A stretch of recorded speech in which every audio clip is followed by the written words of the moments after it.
Hello guys, আসসালামু আলাইকুম।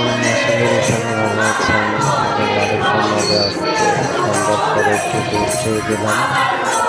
গিয়ে দেখি ওনারা গান গাচ্ছে। মনে হলো কতগুলো গানটা আসলে অনেক সুন্দর। মনটা ভরে যায়, মন যদি খারাপ থেকে যাবে আসলে মনটা ভরে যায়। তো অনেকক্ষণ বিকেল দিকে গিয়েছিলাম, অনেকক্ষণ ঘুরলাম বাড়ির সামনে। আসলে কখনো যাইনি তো, তখন হঠাৎ করে যেতে মন চাইলো। তারপর আজকে ফ্যামিলি পরিবার নিয়ে ঘুরলাম লাভালাভি করে, তারপরে বললাম একটু মাজারে যাই, চলো। তাই দিয়ে সবাই মাজারে যাচ্ছে।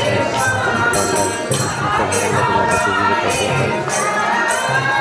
আজকে শুক্রবার ছিল তো, এই জন্য মানুষজন অনেকে ছোটোখাটো থেকে আমাদের মানুষের মাজার অনেকে ঘুরতে আসে। তো আপনারা অবশ্যই আসবেন।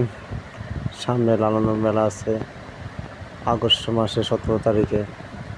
অবশ্যই আমি থাকতে পারবো না, ছুটি তো এখনই কাটা ফেলছি। ঠিক আছে, যাক, আপনারা সবাই আসবেন, ঘুরে যাবেন। লালনের মেলার সময় খুবই আনন্দ করতে পারবেন।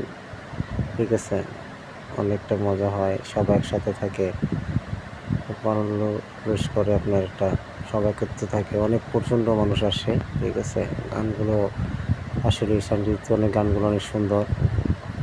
বাউল গানের অনেক শিল্পীরা আছে, দারুণ দারুণ গান গায়, ভালো লাগে। অবশ্যই আসবেন, সুস্থ থাকবেন সবাই। ঠিক আছে, আল্লাহ হাফেজ।